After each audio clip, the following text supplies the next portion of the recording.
Seguimos aquí con protagonistas del campo argentino y si te preguntas si en casa podés compostar, ahora mismo te vamos a sacar la duda con la ingeniera Zoe Palmés de Alternativa Humus. ¿Cómo estás, Zoe? Bienvenida. A ver ahí si la recuperamos a Zoe, sí, para que nos cuente a ver si podemos compostar en casa, cuáles son los beneficios, qué hacemos con los residuos, qué podemos compostar, de qué manera, qué elementos se pueden colocar en la compostera, cuánto tiempo, qué papel cumple la lombriz, que es tan importante, y después todo eso, ¿qué hacemos?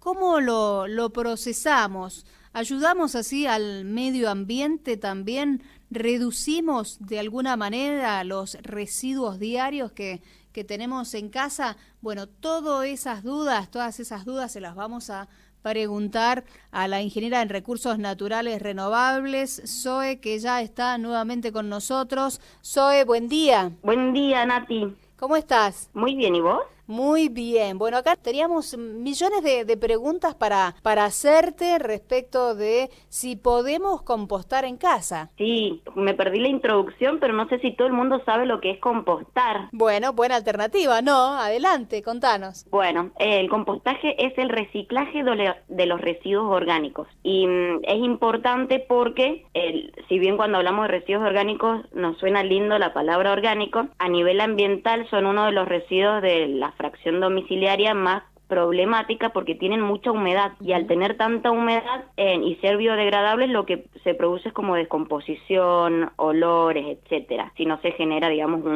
si no se recicla. Claro. Entonces, estos residuos lo que hacen en el ambiente es generar, primero pueden ensuciar los residuos de plástico, en papel, entonces todas las fracciones inorgánicas que se podrían reciclar. Y por otro lado, tienen mucho peso, son un problema para el transporte, representan la mitad de lo que se genera diariamente, entonces imagínate que yo hoy genero una cáscara de sandía y eso se traslada, pasa un camión por la puerta de mi casa y lo traslada 20 kilómetros para ser enterrados en un vertedero, donde lo que va a suceder es que se entierra y se empieza a descomponer sin oxígeno. Y eso genera gases de efecto invernadero como es el gas metano. Eso contamina el aire. Y por otro lado, esos líquidos que tienen los residuos orgánicos, que son prácticamente el 70-80%, se mezclan con otro tipo de residuos que llegan al vertedero, al basural, y los va diluyendo. No sé, alguien que tiró una placa de computadora, detergentes, bueno, y todo eso contamina el agua que va ingresando al suelo, contamina el suelo, y puede llegar al agua subterránea. Cuando llega al agua subterránea, en otros lugares de Mendoza, por ejemplo, se riega,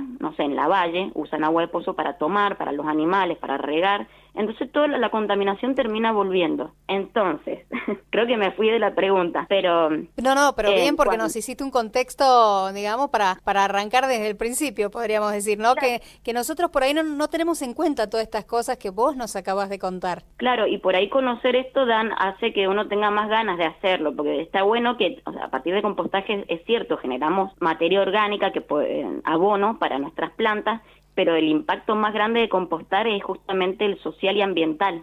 Es una herramienta. Cuando a veces hablamos de, no sé, el calentamiento global y nos da ansiedad y qué podemos hacer al respecto, podemos compostar en la casa. Y compostar en la casa sí se puede, es súper sencillo. Claro, y de esa manera estamos ayudando, estamos colaborando, poniendo nuestro granito de arena para este medio ambiente. Claro. Bueno, y entonces, de alguna manera, ¿lo podemos hacer en casa? ¿De qué manera, Zoe? Bueno, para compostar hay que organizarse un poquito previamente y tratar de vivir la experiencia lo más fácil posible. Entonces, para eso deberíamos tener un tupper con tapa en la cocina, en la mesada, para ir separando los residuos, primero y principal. Después de organizarnos, tener una compostera, que puede ser casera, puede ser comprada comercialmente.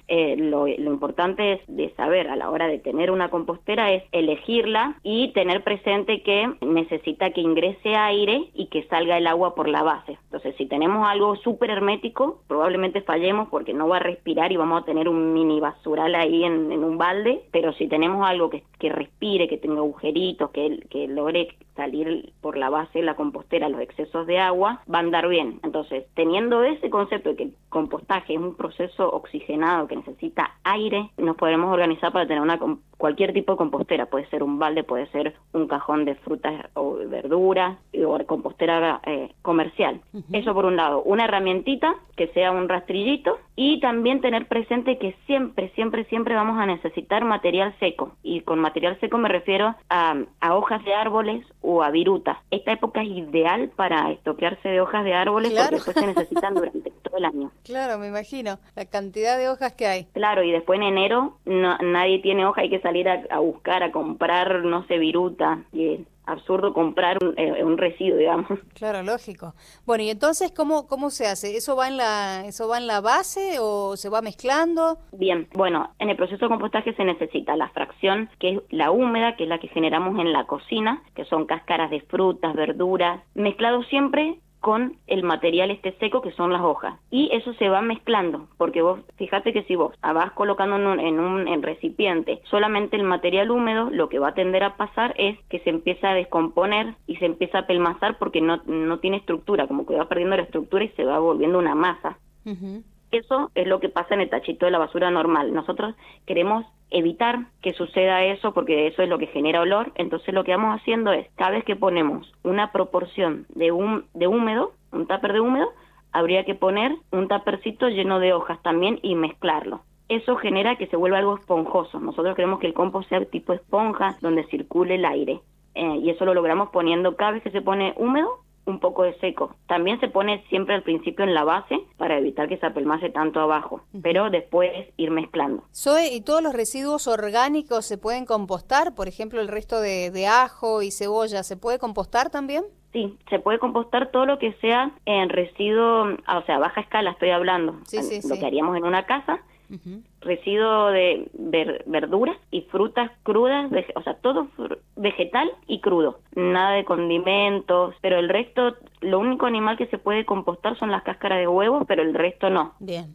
Hay veces que hay mucho mito respecto a lo de los cítricos y el ajo y la cebolla, pero bueno, eso en realidad depende si uno tiene o no lombrices. Si tenés lombrices, por ahí sí hay que cuidar de no poner tantas cuestiones ácidas o tanto de un solo material, digamos, más variedad. Uh-huh. Porque eso la dañaría a la lombriz. Claro, por ahí son más delicadas las lombrices y no resisten, no sé, ponerle un solo tipo de material o muchísimo ajo, o en realidad se dice de lo de los cítricos porque se genera de repente mucha cantidad en poco tiempo. Por ejemplo, ahora en invierno todos los días consumimos mandarina, entonces de repente pasa a ser un 80% de nuestros residuos la mandarina, y bueno, por ahí la lombriz puede que no se aguante tanto de ese material. Protagonistas del campo argentino.